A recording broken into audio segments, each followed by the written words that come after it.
Welcome back to the channel. What you're looking at here is the Samsung Galaxy S20 Plus, which is essentially the Samsung flagship phone you'd be getting if you didn't want a 6.9-inch screen that costs $1,500. And that's not to say that this is a small screen or is especially cheap, but it's just more of a size that I prefer personally. So that's why I chose to get this one. And Samsung made some pretty big improvements here. So they have an improved screen, battery, processor, and cameras. We'll talk about all of that later on in the video, but I don't want this to be just a slideshow of pictures comparing these pictures with the super zoom to the iPhone and to the Pixel. Like, there's a lot of that out there. If that's what you're looking for, plenty of other videos. But this video, I actually want to put this phone more to the test and dive in. So in this video, I'm breaking things down in 5 categories of what you need to know about this phone before considering buying it. So the first, of course, is just a physical tour. I'll show you guys what we're working with and what this phone is really all about. Then the second thing is Samsung's claims about this phone. They made some pretty bold claims, so I want to put these to the test and see if they're true and how well they actually work, or if there's a lot of hype mixed in with that. The third thing is some of the Samsung signature features. Fourth, I want to talk about some of the test results I had, specifically with the camera, to show you how well the camera actually performs. And then lastly, I want to talk about some of the pros and cons of this phone, because there definitely are some drawbacks that a lot of other reviews maybe aren't mentioning. So I want to make sure that you are aware of them before you go out and buy this phone. So with that being said, let's jump into the first thing, which is a physical tour of this phone. So right off the bat, looking at this phone, you can see that it has a 6.7-inch screen, so a very large screen. But honestly, the phone is not as big as I expected considering the size of the screen. So Samsung definitely trimmed down the bezels on the top and the bottom compared to the S10, and it feels pretty nice. It's not too heavy. It's a pretty user-friendly phone. Like, I have reasonably large hands, but it fits very nicely in my palm, and I don't have a problem using this. Then you'll see that the camera is now a hole punch camera in the center on the top. It's smaller than we saw in the S10 series. Then on the bottom of the screen, we do have the ultrasonic fingerprint sensor, which is essentially the same technology they used in the S10 series, even though there may be some newer technology out there, and I do have some beef with that. I'll talk about that later on in the video. Then looking at the rest of this phone, honestly, besides the massive screen, which is hard to not look at, you'll see on the right side, again, similar to the Note 10 in the button layout here, where we have the power button. They call it the side key because it does more than just power. So you can obviously turn your phone screen on or off with a single tap, but if you double tap it, you can open the camera, or you can summon an app. So I have like Spotify, or you can have Snapchat opening, for example, pretty much whatever app you want. And then if you triple tap it, you can send an SOS to somebody, which is the classic, like sending a picture, dropping a pin on a map, and adding like an audio recording. If you're in trouble, it could be something that's nice to have.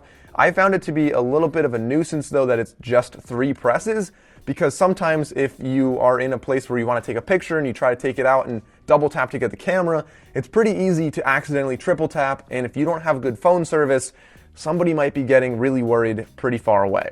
Then we have the volume buttons. They do exactly what you think they will. And on the top, we have our microphone right there next to our SD card slot. And that's actually also the SIM tray. So you pull it out, SIM card, SD card, whatever you want in there. And on the left side, we have absolutely nothing. It's a nice smooth design on the left side. And on the bottom, you'll see that we do have a USB Type-C, essentially audio port, charging port, whatever that's going to be. Everything is there. And notice I said audio port there, because I think we need to have a moment of silence. Samsung held out for a long time, but they're finally getting rid of the headphone jack. So a moment of silence, RIP jack, no longer on this phone. Now we do have a speaker there and a microphone. Flipping the phone over on the back, you'll notice that it is a glass finish, so the entire phone is IP68 water resistant. The front, you'll see it's Gorilla Glass 6, so pretty strong, pretty durable. Shouldn't have to worry about that too much. And on the back, like I said, you'll see that you do have a solid color here, and there are several colors you can find for this phone. So they include black, gray, cloud blue, cloud white, and red. I'll pop them up on the screen so you can see them right now. And then of course you'll also notice that you do have a camera bump on the top left. Now the camera bump for the S20 Plus here is not nearly as large as we saw for the S20 Ultra, which is just massive for the 10x zoom on that. But this right here, you'll see that you do have 3 usable cameras. Then we have the depth camera pair. Then we have the flash on the top right. And we do have a fairly large microphone. And I will be testing all of this out later on in the video. But talking about the cameras, The front camera is a 10 megapixel selfie camera, also shoots 4K. We'll test out the quality of that later on. On the back, we have the 12 megapixel wide angle lens. That's your main shooter. That is going to be pretty good for night. It's an f1.8, so pretty open, pretty good for low light shots.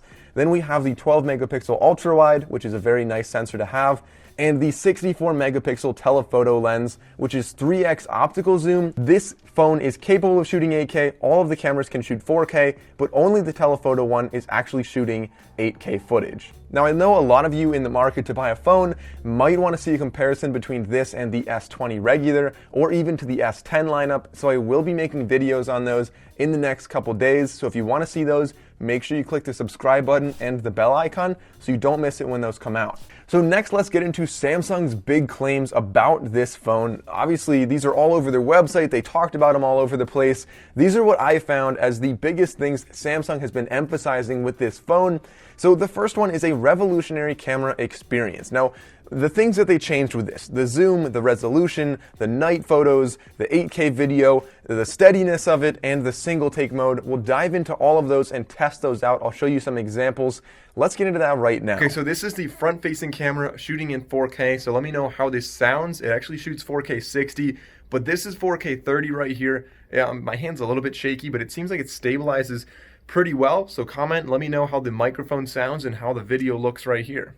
Okay, so now I'm shooting an 8K video looking at the cactus right there, and after I take this video, when I edit, I will zoom in and you guys will see 2x zoom and then 4x zoom, so that'll essentially be 4K and 1080 then, to see how high quality this actually is. And it looks like even though there is reasonable light here, I'm indoors, it seems like it's kind of a little bit noisy. So shooting 8K, you will need a lot of light to get a clear picture, probably like broad daylight and outdoors. Okay, so I've now enabled super steady mode. As you can see, it looks really good, almost like it's on a gimbal, and I'm a little bit shaky right now and it still looks pretty good. But you are limited to only having 2 of your 3 cameras, so you can go right here, or you can zoom back out to there. And even if you shake it a lot, like you get a little bit of warp on the edges, but overall, I would say that looks pretty good. Looking at the pictures then, you'll see in daylight at the ultra wide versus the regular wide, they both look like great pictures, very high dynamic range, very good contrast, very good color. And as you zoom in, honestly, 10x might be my best photo. It's also very sharp. Once you get to 20x, it's a little bit grainy, and then 30x is really not a usable photo. At night then, you'll see that the regular shooter is actually a really good camera. It has a very large aperture, so you collect a lot of light there, and it looks pretty sharp. Once we zoom in though, you'll see that it has a little bit more grain, a little bit more noise, and then with the ultra wide, likewise, this actually might be the worst one, where there's a lot of weird stuff going on the edges. If we go indoors at night, you'll see that the ultra wide and the regular wide angle lens both look pretty good. They have a pretty good color, pretty good white balance, but as we zoom in, you'll see that it doesn't really do a good job with the 10 or 30x pictures, and it looks like almost nothing. Now, when you're looking at the selfies, you'll see that the standard selfie has a lot of smoothing on my face, but otherwise has a pretty good color. It brightens my face a little bit too much, but otherwise, I do have to say I like it. Now, the live view, on the other hand, brightens my face a lot more, and it actually looks really bad. So if you look closely at my face, I'll zoom in here, and you'll see that it almost looks like I have like a skin disease or something. So I'm not sure what was happening there, but it's definitely not what you want to see here. And then if we look at the standard selfie compared to the rear camera, you'll see that the rear camera obviously is a lot sharper, and I think overall it has a better color capture than the front. So the next thing they really emphasize is 5G. Now obviously that's very contingent on where you live. For me, 5G is pretty spotty. If you go to like Manhattan in the middle, you might be getting 5G. Obviously 5G is very, very fast, but for most people, I wouldn't buy this phone for 5G. Like, get it so you're future proof. It's going to be good if you keep this for several years, and 5G might come along pretty soon, but I wouldn't get it and expect to have like the highest speeds right away unless you already live next to a 5G tower. The third big thing that Samsung talked about with this phone is the battery life, which it has a 4500 milliamp hour battery. I've been getting exceptional battery life on this phone, and I've had the brightness probably, I mean, it's adaptive brightness, so usually like 50% or something, and it lasts easily a whole day with absolutely no problems at all, and easily halfway through the next day.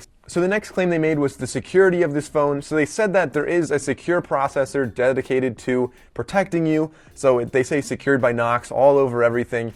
And something I want to comment on this is actually the fingerprint sensor is kind of a bit of a drawback here, and also the facial recognition for that matter. So the facial recognition, starting with that, is definitely not the safest facial recognition out there. They used to have iris scanning, now they're just using image comparison. They take a picture of you, they store it, and they're comparing whatever you look at it when you sign in. So does it work? Is it safe? Yeah, for most uses it's probably fine. But if you're really worried about security, a PIN is probably better than facial recognition. I want to talk about the screen protector very quickly here. Last year, the S10 ran into some problems with this, where if you took off the screen protector that it came with and put your own on, and if it wasn't a great one and it had texture on it, then the fingerprint sensor may be reading the texture instead of your fingerprint, which means anybody could sign in. So Samsung released a statement, said remove any third-party screen protectors.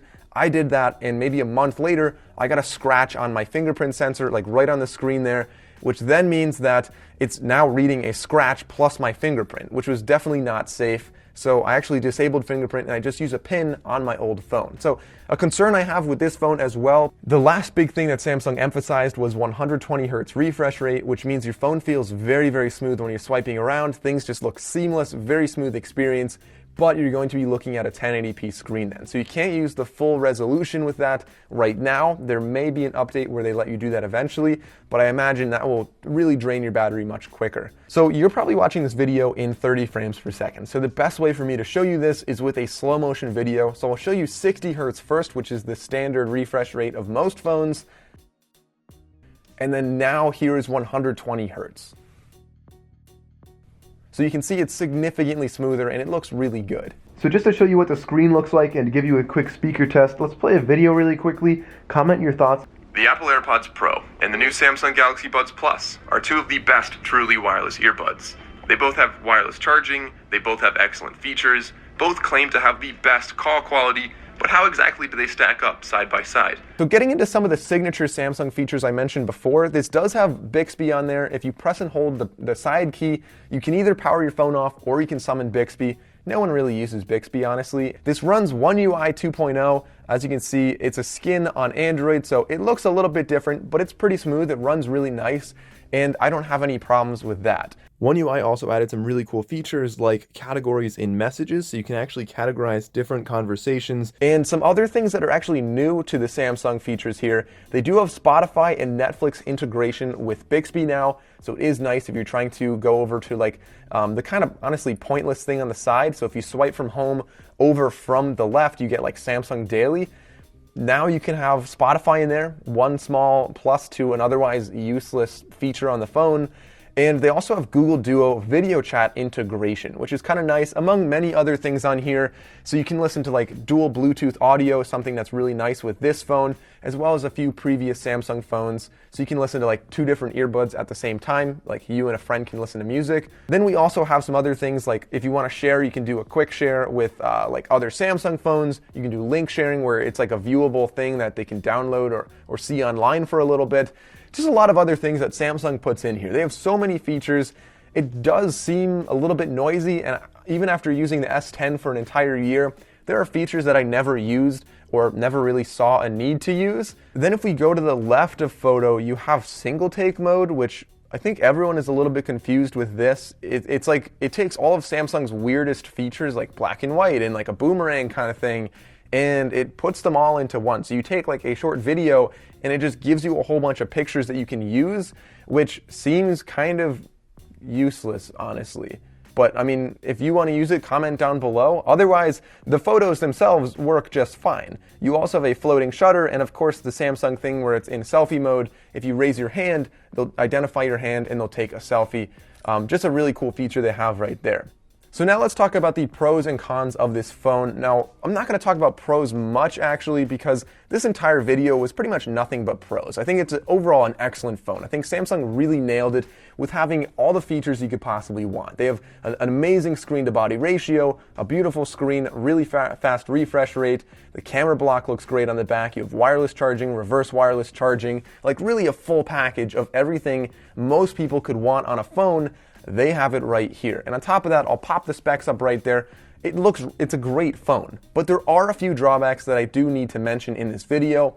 One of them is the price. Now, I understand you're getting a lot for the money here, but $1,200 is very expensive when you're buying a phone, so that's definitely a drawback that's worth mentioning. Secondly, as I talked about earlier, the ultrasonic fingerprint sensor is not the best, so there is actually newer technology out there. I believe it's called 3D Sonic Max. I'm not positive on the name though, and it should be improved over this. So they don't have the newest thing out there right now. Another drawback comes with One UI here, so having Bixby baked into this, I know you can change the key to instead summon like, different apps and stuff like that, but the touch and hold feature, if you could summon Google Assistant instead of Bixby, that would be really nice. And then also if we swipe from the left, if you could not have Samsung Daily, I think that would be better. Like Samsung Daily there seems like pretty much a waste of space that you could otherwise use for something a little bit more efficient. That's a One UI thing, not really this phone kind of thing, but it's definitely worth mentioning in this video. And then lastly, the lack of a headphone jack is definitely worth mentioning. I don't have a big problem with that. I mean, I have like a bunch of wireless earbuds, and pre-ordering means that I got wireless earbuds anyway. I got the Galaxy Buds Plus.